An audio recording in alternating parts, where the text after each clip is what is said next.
देश और दुनिया की तमाम फटाफट खबरों में आपका स्वागत है। खबरों के लिए आपसे निवेदन कि यदि आपने हमारे चैनल को सब्सक्राइब नहीं किया तो कृपया करके आपके अपने चैनल को सब्सक्राइब कर लें। आप सब्सक्राइब करते हैं तो हमें हिम्मत होती है सही और उन खबरों को आप तक पहुंचाने की जो खबरें आपसे मीडिया के द्वारा छुपाई जाती है। मीडिया के द्वारा उन खबरों को छुपाना क्या आपको उचित लगता है या नहीं? कोलकाता यानी बंगाल में जो घटना हुई वैसी ही घटना दिल्ली में हुई, लेकिन बंगाल की घटना को पूरे मीडिया पर इस तरह से कवरेज किया गया कि सिर्फ पूरे भारत में एक वहीं पर भी इसी तरह का अपराध होता है, जबकि दिल्ली में ऐसी घटना समान घटना हुई, लेकिन आपको मीडिया पर उसकी खबर भी नहीं।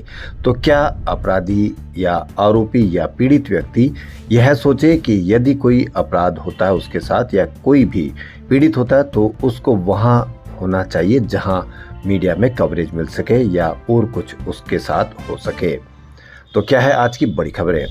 अमेरिका के राष्ट्रपति डोनाल्ड ट्रंप ने दावा किया कि भारत अब रूस से तेल नहीं खरीदेगा। भारत के रूस से तेल खरीदने से मुझे खुशी नहीं थी, लेकिन आज उन्होंने प्रधानमंत्री मोदी ने मुझे भरोसा दिया कि वह रूस से तेल नहीं खरीदेंगे।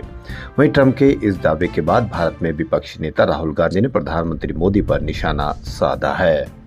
उन्होंने सोशल मीडिया पर पोस्ट कर प्रधानमंत्री पर 5 आरोप लगाए। उन्होंने एक्स पर लिखा, पीएम मोदी डर गए हैं, ट्रंप को फैसला और ऐलान करने देते हैं कि भारत रूसी तेल नहीं खरीदेगा। बार बार अनदेखी होने के बाद भी ट्रंप को बधाई संदेश भेजते रहते हैं। वित्त मंत्री निर्मला सीतारमण की अमेरिका यात्रा रद्द कर दी। खुद मिस्र के शर्म अल शेख समिट में शामिल नहीं हुए। ऑपरेशन सिंदूर पर ट्रंप के बयानों का विरोध भी नहीं करते हैं। आपने अहमदाबाद में एयर इंडिया की फ्लाइट का हादसा सुना होगा। क्या उस पर रिपोर्ट आई? क्या उसकी जांच हुई? कौन लोग दोषी है? कौन को दोषियों को सजा हुई? इतनी आपको समय हो गया तो आपको कहीं पर भी कोई जांच का पता नहीं चला होगा। उससे संबंधित खबर यानी एक जो पायलट थे उनके पिता ने ये बड़ी खबर दी है। अहमदाबाद में एयर इंडिया की फ्लाइट A1171 के क्रैश की जांच को लेकर पायलट के पिता पुष्कर राज सब्बरवाल ने और इंडियन पायलट्स फेडरेशन ने गुरुवार को सुप्रीम कोर्ट में याचिका दायर की। इसमें कहा गया है कि वे एयरक्राफ्ट एक्सीडेंट इन्वेस्टिगेशन ब्यूरो की जांच पर भरोसा खो चुके हैं, यानी जो हादसे का शिकार हुए उनको भी अब जांच पर भरोसा नहीं है। लेकिन आपने मीडिया पर इसकी कहीं कोई चर्चा देखी कि पीड़ित या पायलट व्यक्ति के पिता ने क्या इस पर बात कही है? आपको कहीं पर भी दूर दूर तक इसकी कोई खबर नहीं मिलेगी। यही अंतर आपको समझना है। और यदि यही कर्नाटक में ऐसा कोई हादसा होता तो उसमें हर पीड़ित परिवार और उसके परिवार के संबंधित परिजनों की खबर आपको देखने को मिलती। इसलिए हम स्वतंत्र जांच की मांग करते हैं। याचिकाकर्ताओं ने कोर्ट की निगरानी में जांच या कोर्ट ऑफ इंक्वायरी की मांग की है। याचिकाकर्ताओं ने कहा कि नई टीम में स्वतंत्र स्पेशलिस्ट और एविएशन एक्सपर्ट शामिल हो। अपील में कहा गया कि AIB की सारी जांच बंद हो जाए और सारे सबूत कोर्ट की निगरानी वाली कमेटी को सौंप दिया जाए। सुप्रीम कोर्ट याचिका पर दिवाली के बाद सुनवाई करेगा। अहमदाबाद से लंदन जा रहा एयर इंडिया का बोइंग 7878 विमान 12 जून को टेक ऑफ के कुछ ही देर बाद एक मेडिकल हॉस्टल की इमारत से टकरा गया था। इसमें 270 लोगों की मौत हो गई थी।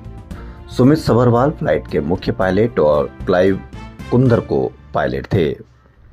पश्चिम बंगाल के दुर्गापुर में गैंग रेप पीड़ित MBBS छात्रा के पिता ने मुख्यमंत्री ममता बनर्जी से माफी मांगी है। आपको इसकी कहीं कोई खबर देखने को नहीं मिली होगी, लेकिन MBBS छात्रा के पिता ने जब मुख्यमंत्री ममता बनर्जी को औरंगजेब का शासन बताया तो आपने पूरे मीडिया पर इस तरह से कवरेज देखी कि जैसे वह कहीं भारत देश से दूसरा राज्य हो। लेकिन उसके पिता ने माफी मांगी तो आपको कहीं भी छोटी सी भी खबर नहीं। पीड़ित के पिता ने कहा कि ममता बनर्जी मेरे लिए माँ जैसी है। अगर मैंने कुछ भी गलत कहा तो मैं उनसे माफी मांगता हूँ। मैं उन्हें कोटि कोटि प्रणाम करता हूँ। दरअसल CM ममता बनर्जी ने गैंगरेप मामले पर कहा था कि लड़कियों को रात में बाहर नहीं निकलना चाहिए। इससे नाराज पीड़ित के पिता ने कहा था कि ऐसे लग रहा है कि बंगाल में औरंगजेब शासन है। आम आदमी पार्टी प्रमुख अरविंद केजरीवाल ने आप नेताओं की गिरफ्तारी को लेकर बीजेपी सरकार पर निशाना साधा। उन्होंने सोशल मीडिया पर एक पोस्ट साझा करते हुए कहा कि गुजरात की 30 साल की बीजेपी सरकार ने दमन की इंतहा कर दी है। केजरीवाल ने कहा कि किसानों के पक्ष में आवाज उठाने के जुर्म में बीजेपी ने आपके 2 नेताओं को गिरफ्तार कर लिया। गिरफ्तार किए गए नेताओं में प्रवीण राम और राजू करपड़ा शामिल है। केजरीवाल ने अपनी पोस्ट में लिखा कि 1985 में गुजरात में कांग्रेस की 182 में से 149 सीटें आई थी कांग्रेस को अहंकार हो गया था। इसके बाद 1987 में किसान आंदोलन हुआ। किसान का कांग्रेस ने दमन किया और गुजरात के लोगों ने 149 सीट वाली कांग्रेस को अगले चुनाव में उखाड़ फेंका।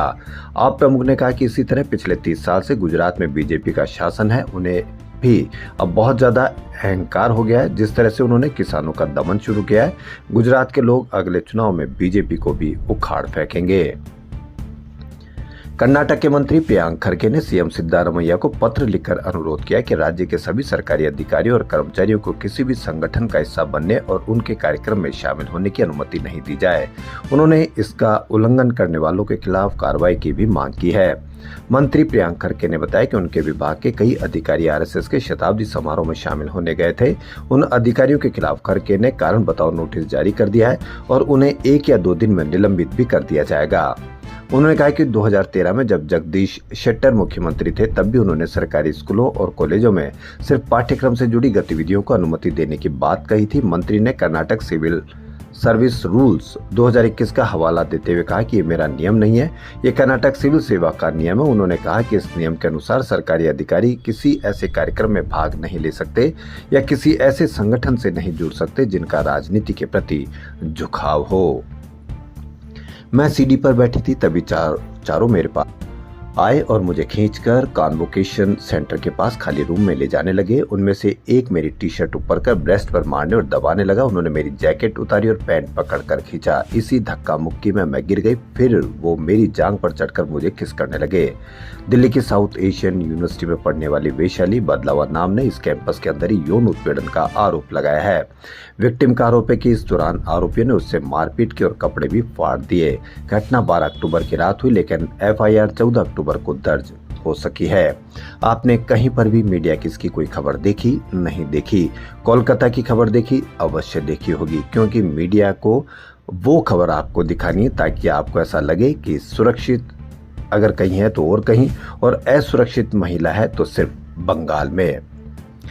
गुजरात सरकार से बड़ी खबर, गुजरात सरकार के सभी मंत्रियों ने आज इस्तीफा दे दिया। सीएम भूपेंद्र पटेल कुछ देर में राज्यपाल को मंत्रियों का इस्तीफा सौंपेंगे। कल गांधीनगर में सुबह 11:30 बजे नई कैबिनेट का शपथ समारोह होगा।